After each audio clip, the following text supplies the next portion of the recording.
Welcome back to Left Anchor. I'm Alexi the Greek. And I'm Ryan Cooper. Today we've got Adam Johnson on the podcast. We're talking Gaza. Adam's a journalist, podcaster at Citations Needed, I believe the podcast is called. And excellent podcast. Very good. Highly recommend. He's written for The Nation, Jacobin, and many other places.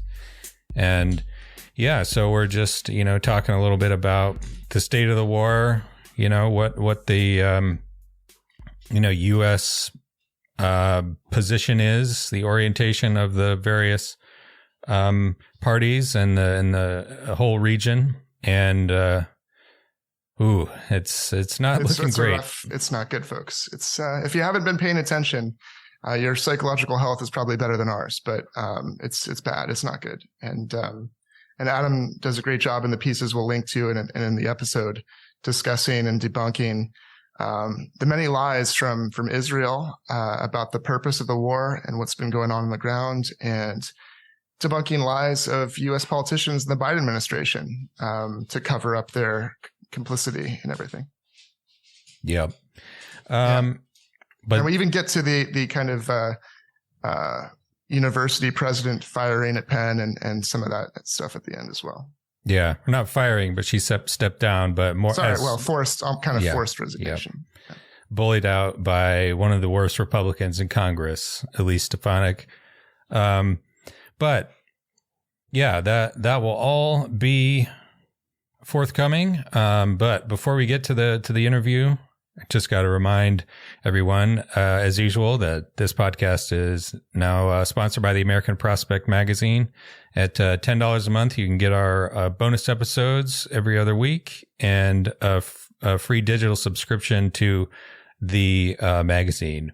At $5 a month, you get our bonus episodes. And otherwise, you can just enjoy the free content. Rate and review us on Apple Podcasts if you wish.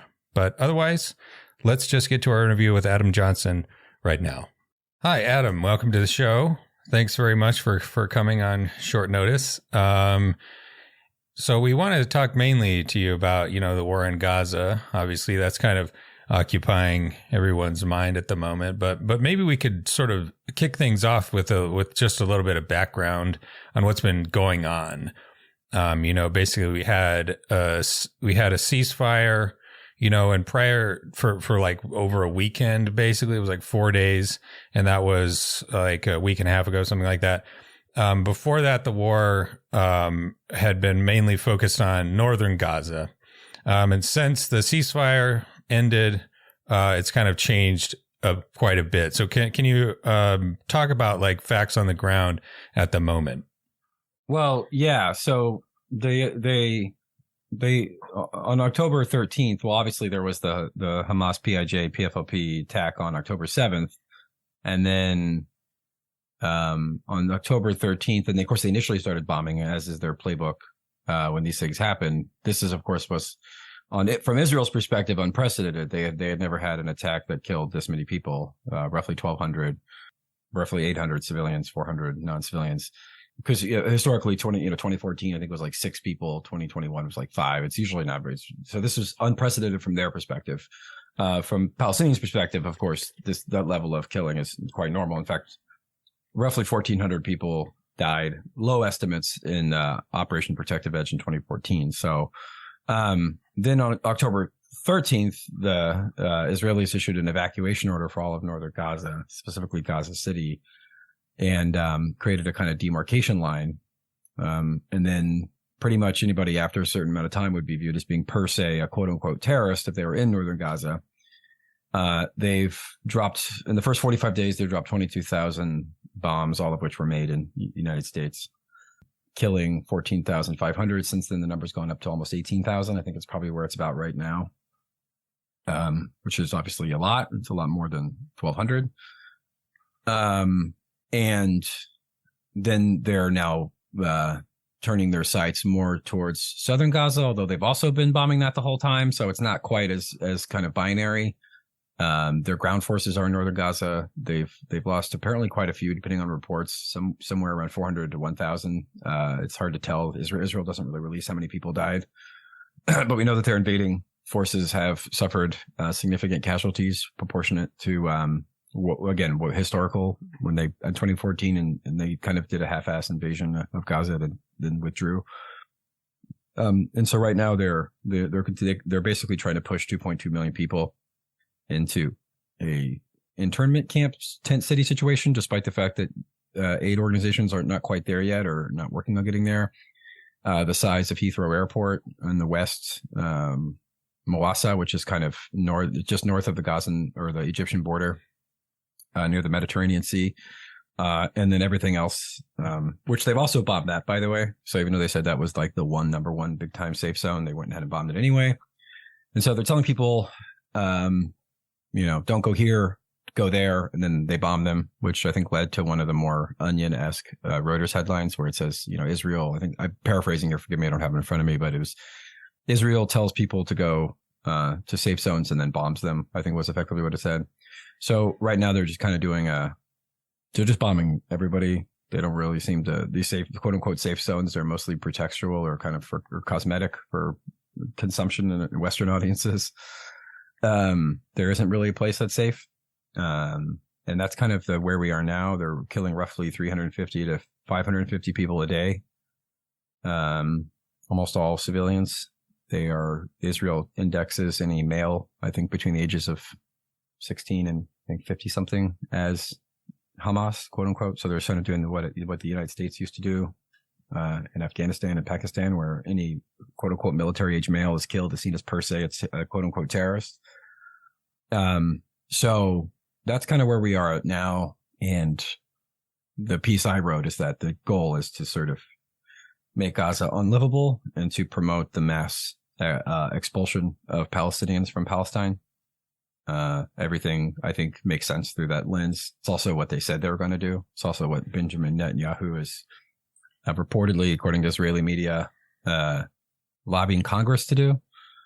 And Israeli media also says that Egypt is not open to the idea, which I thought was inevitable, which is to say, push Palestinians, Gazans, if you will, into large internment camps in tent cities, which again is what they said they were going to do on day one, into tent cities just over or on the border of Egypt for eventual, quote unquote, resettlement to other countries. What that number is to be determined. I think they're doing it in stages. I don't think they quite know what the kind of final situation is, because I think a lot of it's going to be determined on the battlefield. And I think but I think they're definitely setting the table for, because we know in northern Gaza, they engaged in, mass forcible population transfers because they said they were going to do it and then they went and did it. So there was 1.1 million people in northern Gaza. There's now, I think, according to Israel, a few tens of thousands left over who are they treating hostilely per se. There was a CNN producer who had 9 members of his family killed in Gaza City, and an Israeli spokesman went on CNN and Jake Tapper of all people, who was like, I don't understand, they're not Hamas, and he's like, well, they were in Gaza City. So that's kind of the state of play right now. If you exist as a Palestinian in Palestine and pretty much anywhere, you're viewed as per se and I think a lot of this, and we can get into this, but I think a lot of this has to do with the fact that liberal American media or centrist media is defining Hamas as one thing, but in Israeli leadership and Israeli media, they're absolutely not using that definition. They're using a much, much, much, much, much broader definition.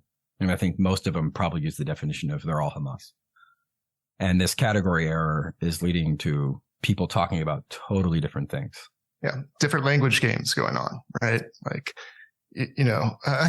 Hamas as a specific organization that could actually be understood as the people involved with the military, bureaucratic and administrative centers, or Hamas as a proxy for all Palestinians in the area. And I think the hunt for Hamas narrative only makes sense, as you say, in terms of that broadened definition, because they're either extremely effective in what their goal is, which is ethnic cleansing enforced transfer of the entire population and just massive collective punishment. Or they're extremely ineffective, because the other piece here is if they're actually hunting for Hamas in the way that would make sense in terms of a normal definition of Hamas as the actual people in the organization, then this is extremely ineffective, what they've been up to for 2 months, right? Yes, assuming one accepts the premise that needless Palestinian civilian deaths are bad. I think they probably just don't give a shit. So yes, either they're the most wanton, military, or they view everybody as kind of either Hamas or Hamas adjacent or Hamas or proto Hamas. Either way, it doesn't really sort of matter, because they're not really making much of a distinction. And again, we know that because from day one they cut off the water, the fuel, electricity, and food. You don't do that if you're not engaging in moral frameworks that believe in collective punishment. So once you accept the premise of collective punishment, where you create a system where people are thrown off dialysis machines and babies are thrown off incubators because you don't have any power, then everything else kind of follows from that.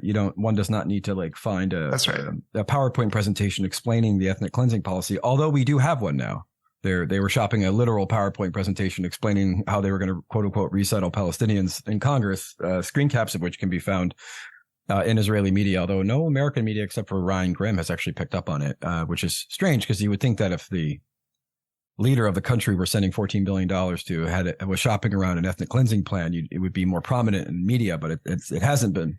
And I know some reporters are trying to follow up on it from kind of more progressive or alternative media, but no, there's a PowerPoint going around. No one's denied it. It's been confirmed that Netanyahu has sent Ron Dermer, who's this kind of point man on U.S. Capitol Hill, where they're saying basically the United States needs to lean on Arab countries, quote unquote, Arab countries, to resettle Palestinians, because in their minds, and this has been the case for many years, all Arabs are kind of interchangeable, because there's no such thing as Palestinians. There's no such thing as Palestine. So they may as well live. They're all frustrated Jordanians or frustrated Syrians or frustrated Lebanese, or frustrated. Wasn't it the cabinet minister of agriculture that called it a second Nakba, like the Gaza Nakba? Right? Yeah. He said he said it was Nakba. Nakba. Sorry, it's okay. He said it was Nakba 2023. No, I mean, there's several genocidal statements one can point to. This is not again, even the New York Times wrote up all the genocidal statements. And after that piece published about a month ago, there's been several more. Again, we have a genocidal PowerPoint. So I'm not sure how much clearer that they can make it, that their goal is to, and the term that was used, and this was translated from Hebrew, but apparently it is a correct translation, is to quote unquote thin out the population to a minimum, was the term they used. So while they may not get rid of all 2.2 Palestinians, I think the goal is to get rid of probably most of them. There's been plans in far right and right center circles for many, many years to basically try to push Gazans into Egypt, or have Egypt take over the lower half of Gaza, and then basically turn the northern half into a demarcation zone. It's called a demilitarized zone. It's called the three-state solution, and basically, the third state solution. And the goal is not three-state solution, rather. Sorry, let me rephrase that. Back that up. I was thinking that goofy Noah Smith piece. It is called the new state solution, rather, and it is creates a Palestinian state, quote unquote, on the Sinai, which is to say they just send them all to Egypt to make it Egypt's problem, and then annex the West Bank, and then they have demographic superiority of about 2-1. Whereas right now with Gaza, it's about 50-50, if not a little less than 50%. So that way they can sort of maintain a quasi democracy while having a sort of permanent racial second class, or second class status. And this fits along those lines. Who knows if that's the actual plan that's been settled on right now. I assume that my goal is they're putting themselves in a position to do something like that, but are not necessarily decided on it. But certainly everything they've done thus far is more aligned with ethnic cleansing than any kind of targeted, which is what makes all the liberal Henry from J Street and Ro Khanna and Bernie Sanders about how they need to do a more targeted approach. And it's yeah, but that's not the word they're doing. So we should probably. In fact, they are doing targeted assassinations. So they have the ability to target specific apartments and buildings. Yes. Because they will do that to kill poets and scholars and old women. But then they'll also take out entire buildings just because, Yeah. No, they don't. from their perspective, they think that there's not really a difference, and they've effectively said as much since the beginning. So I'm not sure. Watching some of these, people say they have a right to defend themselves, which is always what you say right before you say something super evil. You sort of do these kind of rote cliches about right to defend themselves. Stand your ground. Also, you have to stand your ground right before you murder. even though occupying militaries, legally speaking, do not actually have a right to defend themselves within Israel proper, they legally you could say they do, but within the context of the West Bank or Gaza, they very much do not have a right to defend themselves in the sense that they can go carpet bomb their occupying power. So for obvious reasons, right? Because then you could just invade a country and then they fight back and you say, we have a right to defend ourselves, right? Like Russia doesn't have a right to defend themselves in Ukraine, right? You don't have a right to defend yourself in a country you invaded. It's sort of not how it works. And so that's kind of where we are right now. And I sort of try to make that argument in my piece. That a better framework to look at it was depopulation. If people find words like ethnic cleansing or genocide too, charged or too problematic or whatever, even though I think they're both accurate, then I think viewing it as forcible population transfers, which is a subset of ethnic cleansing and a subset of genocide, I think is maybe a more anodyne or more kind of medical way of looking at it. And that is absolutely what's happening.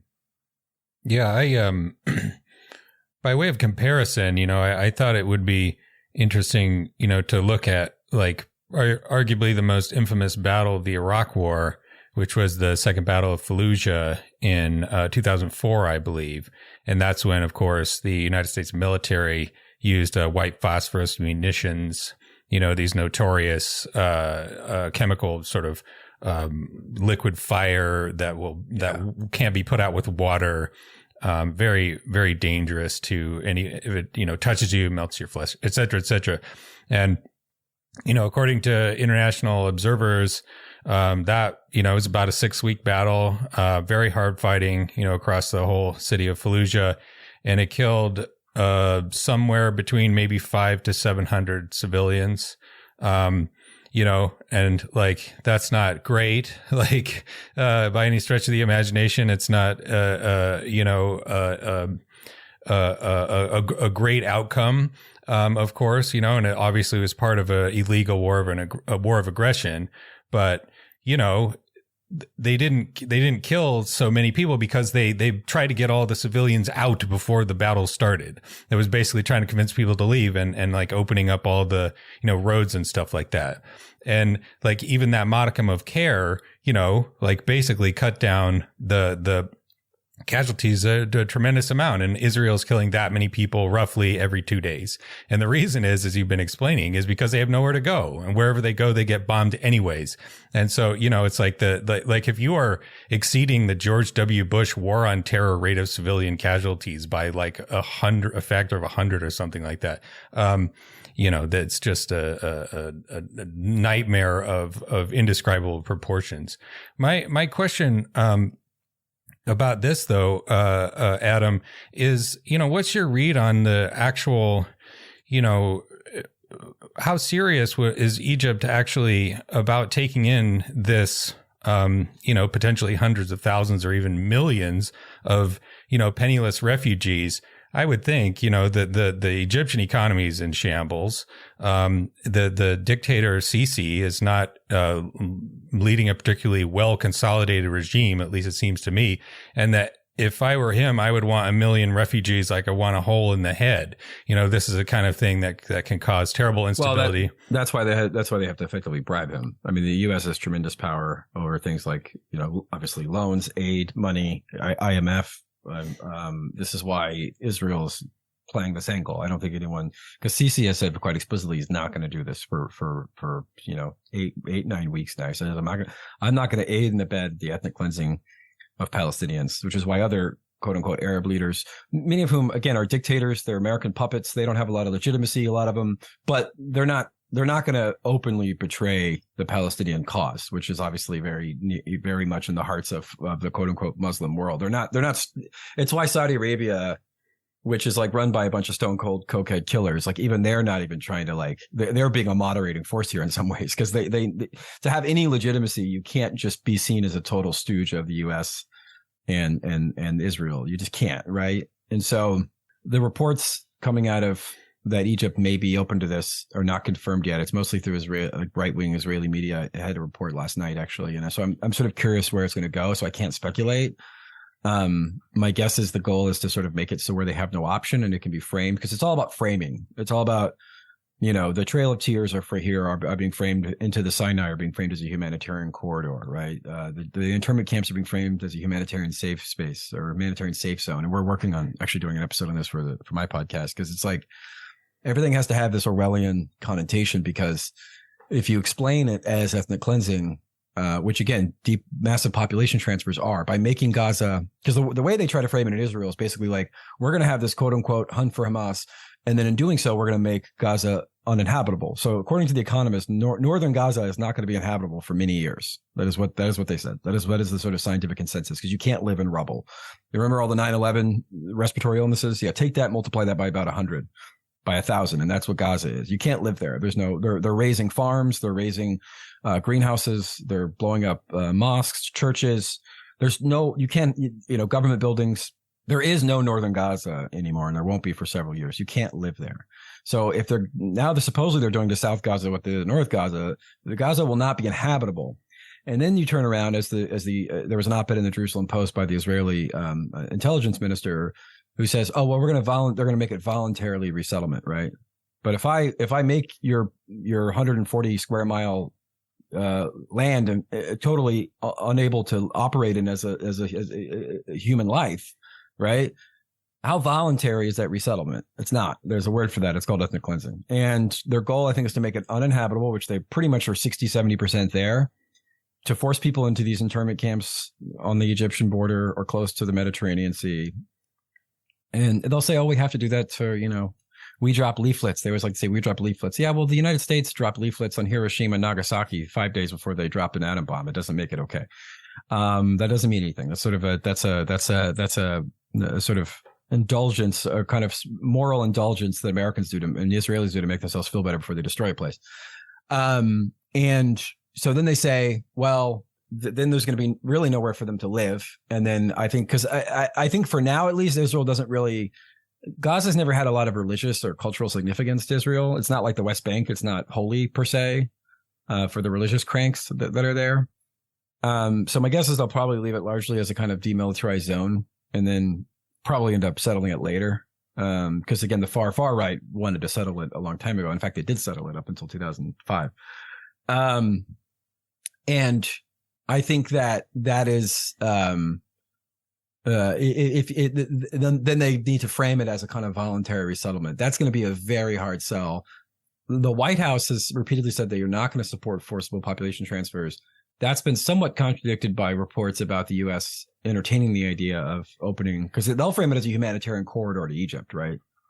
But then there's this issue of, well, is this temporary or not? Because again, some Palestinian activists have called for a humanitarian corridor to Egypt because they need to get medical aid and they need to get they need to not be bombed. They won't be bombed in Egypt, whereas everywhere is being bombed in Israel, but with a very hard and fast UN and American sanctioned promise to come back, a right of return. Because the last time they said they had a right of return, they just left and never came back, right, in 48. And then a lot of places in 67. So there's very little belief that if they did actually let the people into Egypt for humanitarian reasons, that without some kind of American assurances that was set in stone rather than kind of vague timetables, that they would ever come back, because they wouldn't come back. So my guess is that's kind of how it'll be framed. Because I don't think they necessarily need to get rid of, I think they want to, again, based on their comments and stuff I've seen, I would say the northern Gaza is never going to come back. I don't think that's ever going to come back. They may have a kind of quasi Sinai South Gaza combo state situation that they hand over authority to Egypt, even though the U.S. says it's not going to happen. But the U.S. says a lot of things is not going to happen that have happened. The U.S. supposedly it's tricky, right? Because it's already, even when before northern Gaza was destroyed, it's already the most densely populated place on earth, right? This basically outdoor prison camp, to take 2.2 million people now and like move them all to southern Gaza. And then I don't know what the Sinai region, how big that would be, but like it was already a problem to have a habitable living space in the area that was, and now who knows how much of the south they're going to destroy, right? Yeah, I mean, they had him locked up in a prison for 15, 16 years. Destroyed their airport. They can't leave. They don't have control over, again, as we've seen, they don't have control over electricity, food, fuel, oil, what goes in, what goes out. I mean, a lot of the tunnels that Hamas builds, for many years, they've served a dual purpose of smuggling in goods. That's how Hamas gains legitimacy and funds itself. They bring in KFC and Pizza Hut from Egypt. Right. Yeah. And like, that's just not a way to live. I mean, it's just not a way for people to live. It hasn't been for some time. Everyone knows this. And this is why, rallying around the ceasefire demand is such a broad, big tent, liberal, no-brainer demand. I know, it's so frustrating. That includes everybody from, all of Palestinian society and Sidney McCain. I mean, this is a no-brainer kind of big tent liberal demand. Obviously, where you go after that is totally different, and people have different prescriptions and different positions on that. But stop killing a child every 10 minutes seems like a pretty reasonable moral injunction.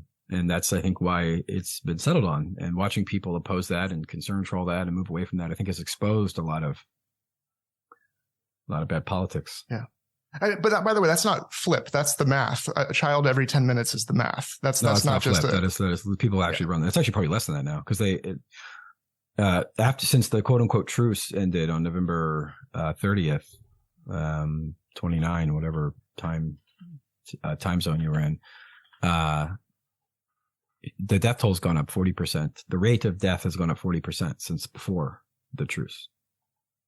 So it's gotten much worse, even though supposedly Blinken keeps telling him to lower the civilian rates. There's been, I counted, I think it was October 19th, October 30th, November 3rd, November 10th, November 29th, December 6th. Yeah, all of those were ignored because it's not real. Of course, it's all theater for domestic consumption in the United States. The United States knows exactly what they're doing with those bombs. They know exactly where they just, the Washington Post reported that the State Department has done no contemporaneous inquiries into whether or not any of these bombings have violated international law. So they're not even bothering to look. Typically because governments don't investigate themselves for war crimes, right? Like people love to have this kind of, the United States is simultaneously funding and arming one side, but it's also this kind of quasi-neutral actor where they're like, well, why is the Biden administration not investigating war crimes in Israel? It's because they're implicated in the war crimes. Why would they do that? Like, they're not a third party. Like, they're buddies. They're in this together. They provide intelligence support. There's supposedly American troops that are just, aiding and assisting, not in Gaza, but in Israel.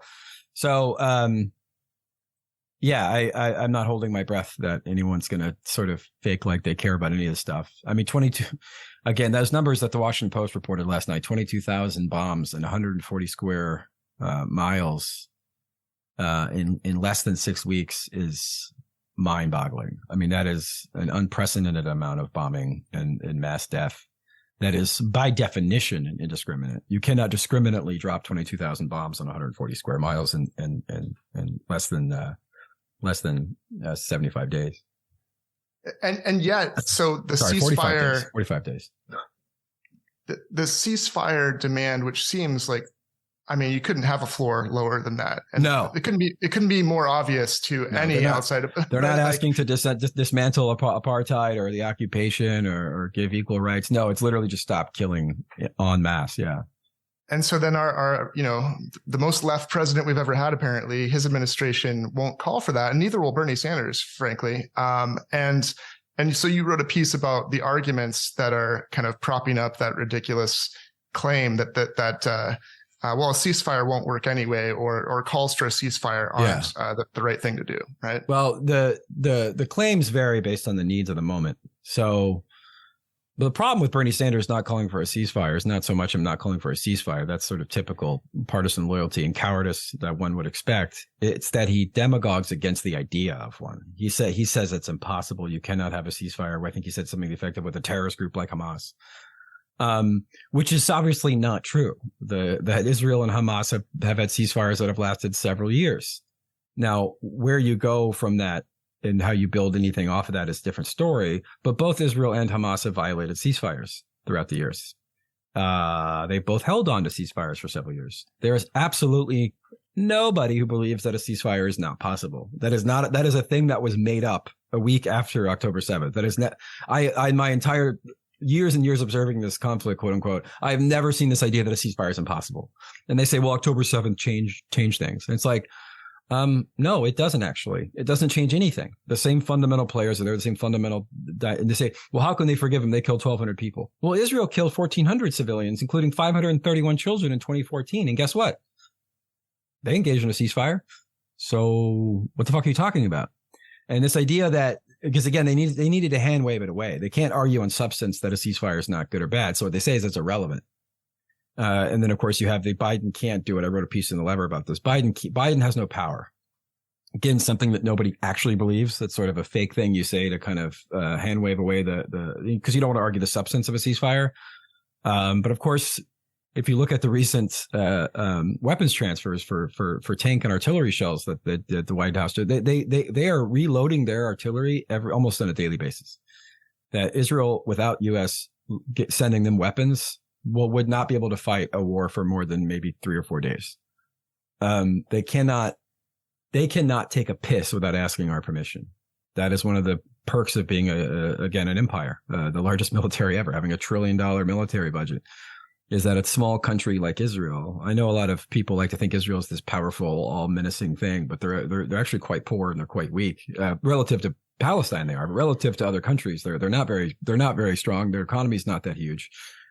And their military requires a constant replenishment because they're fighting as if they are a global empire in terms of how much their advanced weaponry, their parts, their maintenance, their upkeep, their F-35s, and like that obviously they could call a ceasefire whenever they wanted to. So what the calculus they made is that they're going to let Israel kind of finish off what they're doing. That they're in for a penny, they're in for a pound. They're kind of pot committed, and however messy things get PR wise, they're just going to keep doing Blinken sends them another memo saying, hey buddy, would you mind not killing as many toddlers today? And then they say, fuck you, go away. And he goes, okay. And this is the dynamic they're going to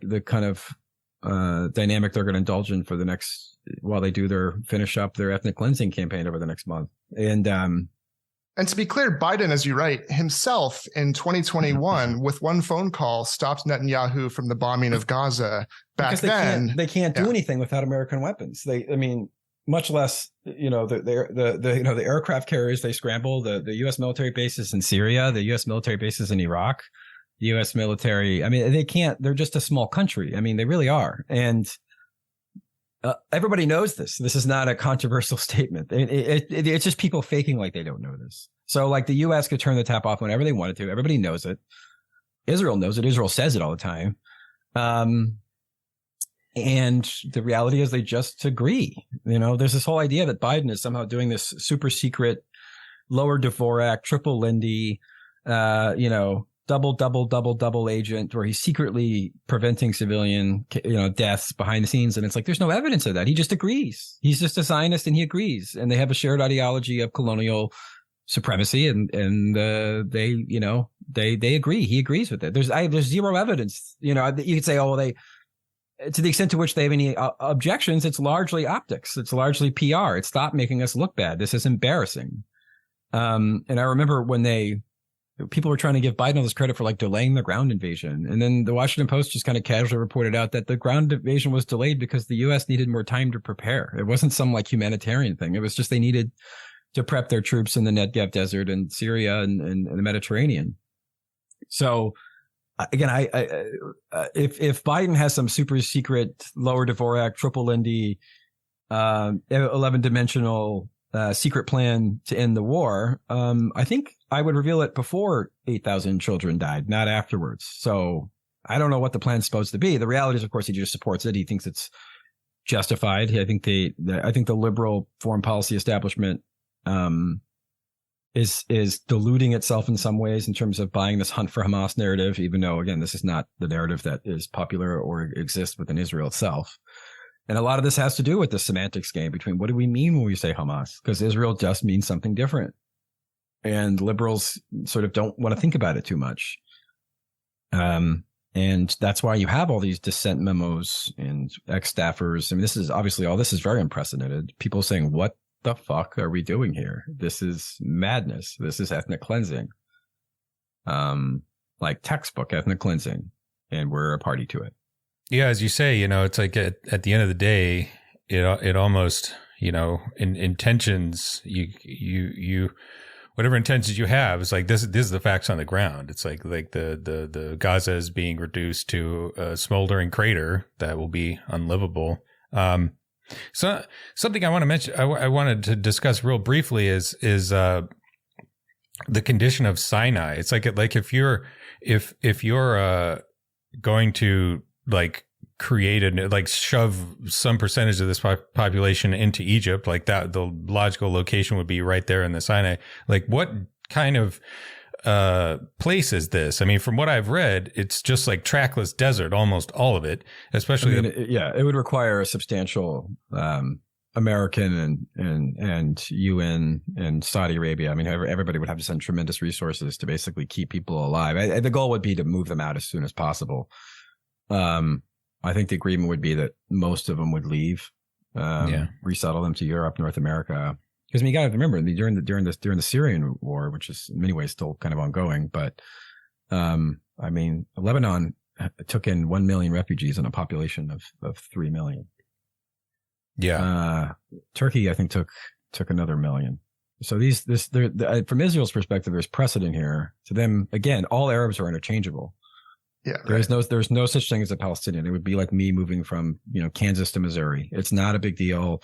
They need to get over it. The Nakba is over. Move on. This is what they say, right? And so their perspective, they're saying, well, they can go live in Egypt. They can go live in Iraq or Yemen, which is the main countries. This PowerPoint that Ron Dermer is handing around, that's being apparently lobbied by Representative Joe Wilson.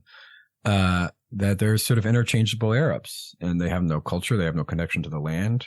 This is the sort of internal mythology of Zionism. And so, from their perspective, it would not be that big of a deal. They would sort of just, because again, it's not, you say words like genocide, people think, oh, well, they're not putting them in, they're not executing them en masse. And it's like, well, sort of they are with bombs, but even if you sort of set that aside, they want them gone. Whether they die of disease or cholera or smallpox or they go somewhere else, they just want them gone. Which is actually the origin of what genocide is really about. Like that, the executions are just one extreme mean to that end. It's never actually. It's far more rational than just irrational, crazy madness. It's purposeful and even the Nazis obviously cared very much about like pushing people out and doing all kinds of other means before they had the mass gas chambers and so forth. They believe them. They view them as being ontologically a threat. They are a demographic threat by their very nature. Because it's also harder. It's harder to murder all of them, frankly, than it is to get them to leave. So let's just not forget that it's well, not that too. Not like, yeah, it's also like because what's a popular thing? All these like glib, like tough guys like to say. It's like, well, if Israel wanted to commit genocide, the war would have been over on October 8th. And some of these things you say they could just nuke them all, and it's like, but you can't. Like you have to, no. Because there is such thing as international opinion and American opinion, which you need, by the way, to survive. And you're going to go right up to that edge of that line and you're going to push it. But just because you go up to that edge and you do it slowly over 3 or 4 or 5 months does not mean that you're not going as high as you can go. And again, they are taking it to an extreme that I think even the most cynical observer did not think they would take it to. That what happened on October 7th was a paradigm shift, that this was this shock to the country. It was, it was their 9/11 in many ways. Remember all the, tough guy, crazy stuff the US did after 9/11. And that they're still in that mode, and they just view it as this is going to be it. We're done with these people, and Gaza is always been far more difficult to subjugate than the West Bank, because they have their little Vichy PA government, and they have their, they can occupy that militarily. It's more manageable. They've sliced and diced up the land such that the Palestinian land such that it is in a way that there's no contiguous landmass. They can't go from A to B without going through 6 different checkpoints. Again, the government's deeply corrupt, very unpopular. They keep trotting out Mahmoud Abbas, even though he has less credibility in Palestine than some guy off the street. So I think their logic is, let's just get rid of it while we have the kind of, and that's why they have to keep kind of manufacturing all these different crises around, like, because they have to sort of reestablish a victim status. And they say, don't forget October 11th, October 7th, don't forget October 7th. It's like, well, yeah, like, we're not forgetting it, but like, yeah, whatever kind of eye for an eye medieval logic of recompense that may exist, if you accept that, like, you just arbitrarily kill 800 or 1,000 or 1,200 civilians as payback, which has always been the logic of these back and forths, from Cast Lead to Protective Edge to the March of Return or whatever, 2021. That we're way past that. We're way past that. We're now at a ratio of 15 to 1 or 13 to 1. So again, you throw in disease and people into rebel, I'm sure it's closer to 20 to 1. And I don't want to underestimate how much everyone's aware of that. That it's bullshit, and that what's going on is just, some of the worst mass death that we've seen ever, in the rate that it's going. But you have like 60% at least of Americans support a ceasefire. If you look at the UN Security Council, only Great Britain abstained, and we are the sole country to vote against the demand for ceasefire. But you go into a few of the rhetorical moves that are what the media is using and what politicians are using, right? You have Israel's right to defend itself, release the hostages first, and then kind of a shifting focus, avoiding the question and moving towards like other humanitarian things, which we've kind of gone over. Right. The release the hostages one is the most childlike, because like Netanyahu has been very clear from day one that the hostages are a 4th or 5th priority at best. That they were not going to let the hostage negotiations dictate how they quote unquote hunted or attacked or went to war on Hamas. And that he made very clear that if all the hostages could be turned over tomorrow, it wouldn't change anything about what they're doing. It would change nothing at all. So it's a non sequitur. They don't give a shit. I mean, obviously they care in terms of domestic propaganda, which is why they had the quote unquote, humanitarian pause for a week or 6 days or whatever it was. But, which actually had a number of hostages released. So if that's actually the goal, they would have continued to do that, right? Yeah. Correct. I mean, they'll say they'll blame Hamas, blah, blah, blah, but that's bullshit. Everybody knows that if they wanted to, they could re-engage in those discussions, because they did it. They had exchanges. I think they needed to get some out for popular. They were getting a ton of pressure to get something out of it, both from the families and just general popular feeling within Israel. And there was a propaganda win on both sides. So both sides had an incentive to do hostage. This is why Hamas takes hostages, because it's the only way they get people out of their prisons. And they were getting them at a rate of 3 to 1. Of course, they ended up arresting almost the exact amount of people in the West Bank as they freed. So it actually ended up being a wash. But there's it's a propaganda win nonetheless for both sides, which is why peace activists were pushing towards this framing in many ways, saying let's get a ceasefire and have some hostage exchanges here, or prisoner exchanges, or whatever you want to call it, so everyone can save face. And the assumption is that Israel is not going to succeed at its. If one accepts the premise that Israel is not going to succeed at their ethnic cleansing policy because they're going to face way too much resistance within Gaza, then that means they're going to just kill some arbitrarily high number of Palestinians, and we should end this sooner than later, because you never want to be the last guy to die in a war. It's just so. And so when Blinken says you don't have, so Israel says we need quote many months unquote to finish this war, to regime change Hamas, right? And then Blinken says, well, you only have a month. I'm going to give you till early mid-January. That actually is deeply, deeply cynical and sinister, because if they can't achieve their political aim of regime change, to the extent that's even possible, I actually don't think it is. But assuming that we accept their premise that that's their goal, then why give them a month? This is like an in for a penny, in for a pound situation. Either you give them 0 days or you give them quote unquote many months. To give them 4 weeks to do what? just do some more medieval revenge, kill some more Palestinians for no fucking reason. If it's just going to end up back to where we all know this is going to end up, again, anything that isn't ethnic cleansing is just going to end with an arbitrarily high number of Palestinians killed and Hamas or some version of Hamas still in power. Which is why a ceasefire has always been a no-brainer, because in both of those scenarios, the war needs to end now. "Quote unquote" war. You can't even call it a war, right? Either ethnic cleansing is bad, or we're just going to kill, 15,000 children versus 8,000 children to get back to the same place we were going to, which is a ceasefire with Hamas and a return to somewhat of the status quo. Increasingly, it looks like that may not happen. Increasingly, it looks like that it's just going to be an ethnic cleansing full blown, because increasingly there's simply nowhere to put people in Gaza because there's no longer a Gaza.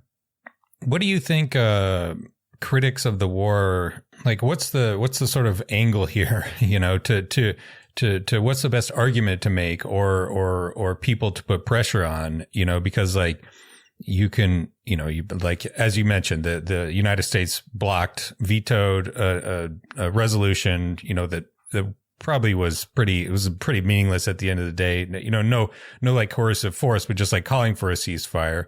So we're still backing Israel to the hilt despite all of these, protests.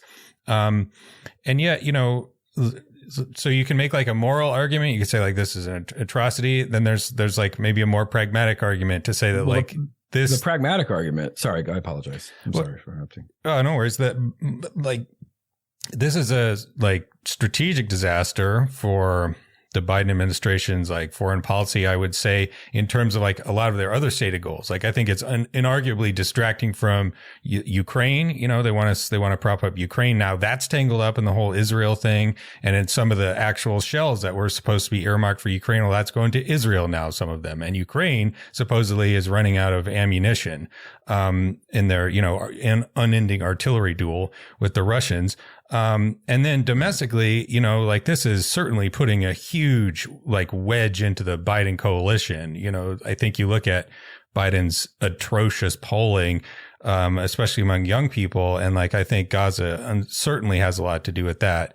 Yeah. And you're looking down the barrel of, just like deranged fascist, basically, winning re-election and, so probably, or winning his second, non-continuous term, like Grover Cleveland.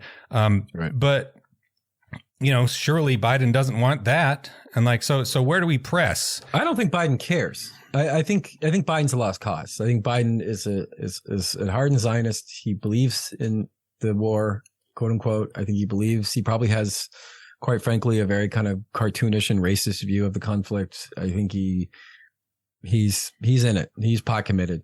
I think the pressure point for all the people I've talked about who are like actually trying to move the needle on Capitol Hill, everything I've heard is that the calculus is very, very simple, and it's been this way since the beginning. The political cost of supporting the ethnic cleansing of Gaza has to be greater than the political upside from both partisan loyalty and also being punished by groups like AIPAC and even J Street. J Street said they would punish electeds who called for a ceasefire. I think they may have backed off that a little bit, but initially that was their line. And that's it. Pretty much nothing else beyond that matters. And the political pain point around ceasefire is there, and it's obvious. I think that's why most people either avoid it or they kind of try to support a ceasefire. Then you read the fine print, you're like, wait, this isn't a supporting of a ceasefire. This is just asking Hamas to unilaterally surrender, which is not a realistic position.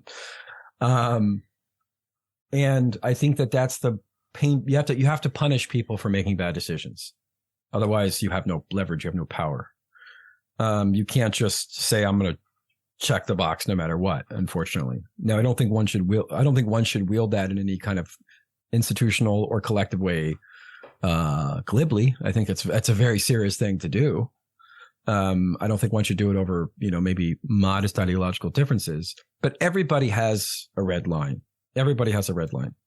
Except Biden, no red lines for no. Israel. Well, except in that context. But everyone has a red line of what they won't vote for, right? And I think that many young voters, obviously Arab Muslim voters, Palestinian voters, obviously, have said this is way beyond any red line you can have. And the only way that you can register that dissatisfaction is by not being a mindless lever puller for Biden in 2024.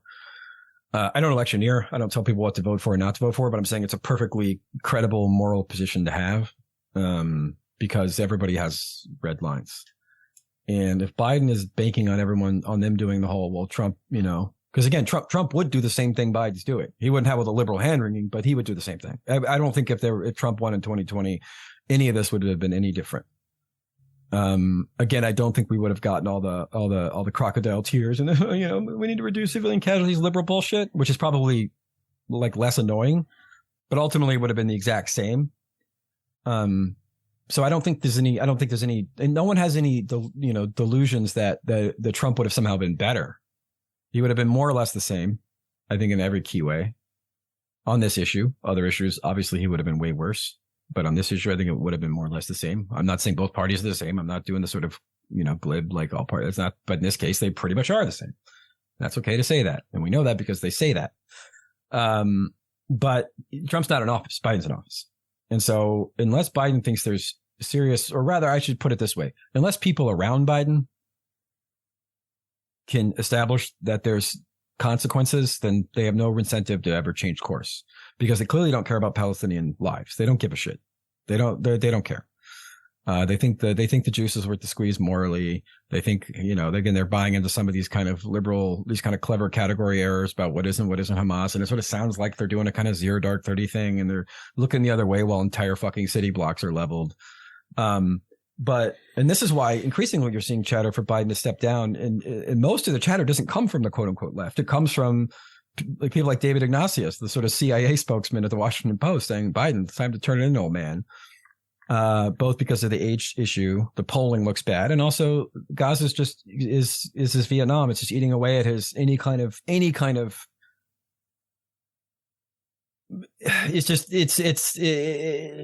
if people will still say I'll technically vote for him, like and again, there is some upside from other people who are pro-Israel who he can kind of gain with that, but he's not really going to gain a lot of it anyway. Most of those guys are voting for Trump anyway, because Netanyahu and Trump are best buddies. So the downsides are tremendous. I think the only way out of it is frankly for Biden to not run, and you see this.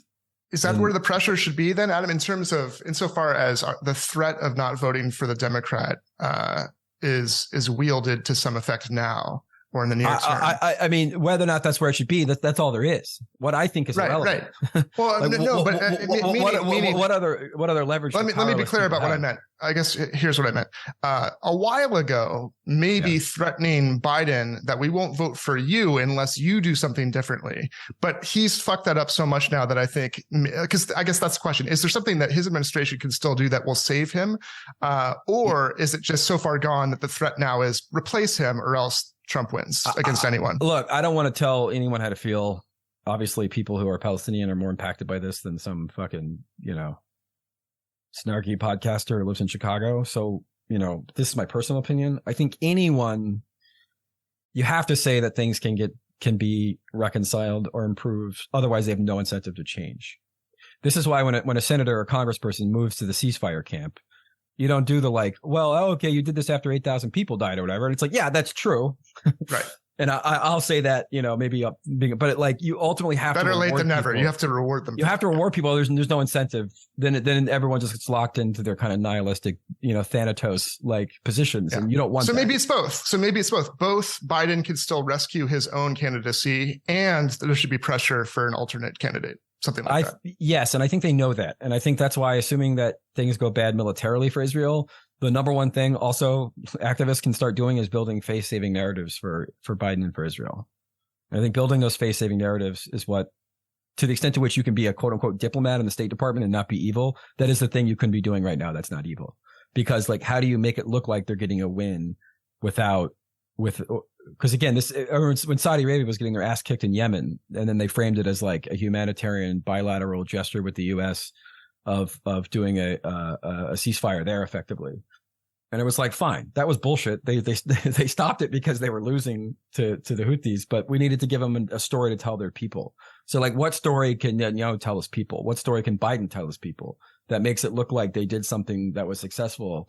Like pragmatically, that would be the goal right now, because I think that there's still a likelihood that it'll end with some arbitrarily high number of dead Palestinians and Hamas or some Hamas version of Hamas still effectively in power of whatever's left of Gaza. And to the extent to which there's one, like a last minute Hail Mary or last minute flea flicker to prevent full blown ethnic cleansing, that would be it. So I think that would be important too, in my opinion. Yeah, kind of a Hail Mary pass, you might say. I mean, especially with it's like the filing deadlines for running in the primary, a lot of them have already passed or are coming up soon. You could do a brokered convention if Biden withdraws. You could do something like that. Yeah, you could. But because just as a practical matter, even if they replace Biden with someone else, it's probably going to be someone else who doesn't support a ceasefire. I mean, how many people are there? Right? It would just be purely like he wasn't the guy doing the let's send more artillery shells to the genocide. Yeah, sure, why not, buddy? Uncle Joe. What is it now? Like up to 11% of Congress has called for a ceasefire, something like that. Yeah, it's not very much. Maybe in our last few minutes, we could talk about this. The Penn president stepping down after this hearing with Elise Stefanik, the number 4 Republican in the House, basically baited the president. What's her name? Liz McGill. What a world. Yeah. So she was sort of baited into saying that like the words intifada or from the river to the sea are calls for, a genocide of all Jews in Israel.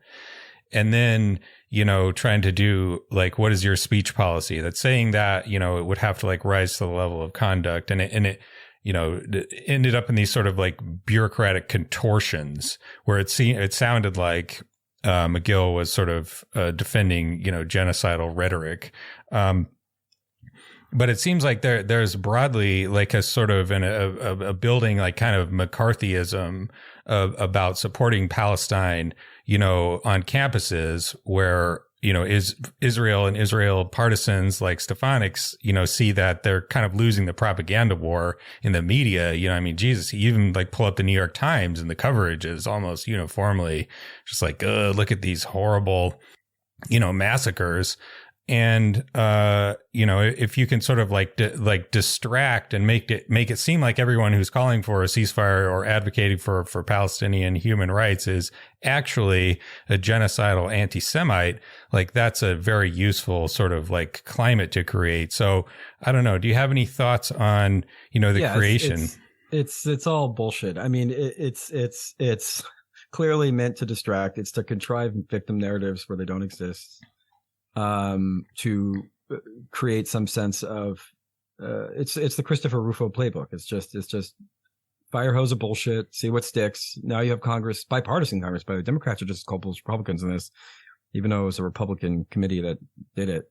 And you sort of do a McCarthyism. It's very similar to the sort of manufactured anti-Semitism controversy around Jeremy Corbyn in Britain, where it's like it's all smoke, there's no fire. When you actually go and you look at, because every single day it's like so and so needs to condemn such and such needs to condemn this theoretical thing, and he didn't condemn the fact that he didn't condemn it. And then you look closely and you're like, wait, what is the original thing we're talking about here? And like this yeah, like what was the right. actual thing in reality that caused this whole controversy? And there isn't. Students say there isn't one. It's literally just a hypothetical, and your condemnation of something that didn't exist while an actual genocide is actually going on. Which is Twilight Zone shit. We're in the Twilight Zone. It's the Twilight Zone. And because if you sort of say things like free Palestine from the river to the sea as a genocidal statement, then you open up a floodgates of, well, then that means everybody's pro committing genocide. And again, it's not really meant to make sense. It's supposed to just create a climate of fear. It's supposed to make people not want to speak up. It's supposed to bully academics, because academics typically in our society are somewhat, unlike other people, are not as easily fireable, or assuming they're tenured, and have a sort of, position of influence that they don't like. And they need to weed those people out. They need to create a chilling effect. And any of these kind of big time heads they can chop off, it contributes to that narrative and that chilling effect. And it's all meta. It's all theoretical. It's all sort of who did not condemn this person who may or may not have said something. And if you construe it in a certain way, it looks a certain way. And did you condemn that guy? And then his buddy, did you condemn his cousin? And you condemn this? And it's, of course, it's all distraction, you know. And one thing I say is like, I don't like distraction narratives. Like Trump's just doing this. It's a distraction. It's like, no, like oftentimes the distraction is actually a real policy thing they want to do. And I'm not saying that like bullying college kids is not a long-term right-wing project and eroding things like, you know, tenure and firewalls and freedom and academic independence is not a long-term right-wing project, or bullying kids on activists on campus and shutting down Palestinian groups these are sort of things that are intrinsically valuable to these people.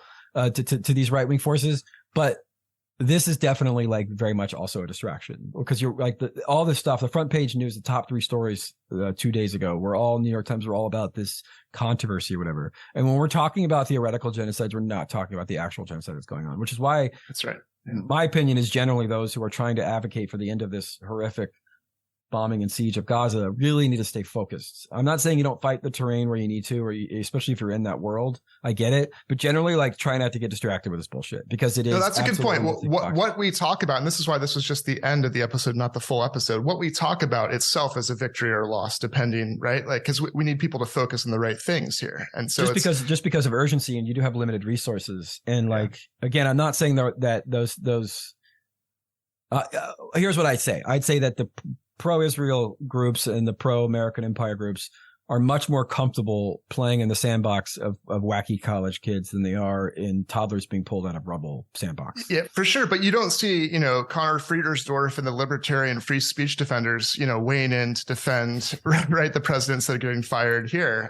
Go figure. Yeah, but all those guys are phony bullshit. Of course. Of course they are. But here's the other thing. There's a perfect storm with these presidents under attack here. And it's two things that occur to me. One is there's a parallel between like AIPAC and the Israeli groups influencing the politicians and what they do, and the donors that are funding Penn and other, prestigious universities and the power they have to make presidents do what they want. But there's a perfect storm of the usual reactionary rhetoric that turns things on its head, like the anti-critical race theory stuff, the reverse racism stuff, what have you, which is total bullshit in a way that the liberals will push back against, right? Except here you have that combined with the liberal diversity, equity, inclusion kind of myopia, where they won't take a stand and actually claim who is actually the oppressed group, who is, they need to be neutral in a sense, and they have to, defend things in the abstract. And so this is the problem. You have actual anti-Semitism in the world, of course. This is a real problem, unlike reverse racism, right? Unlike white genocide.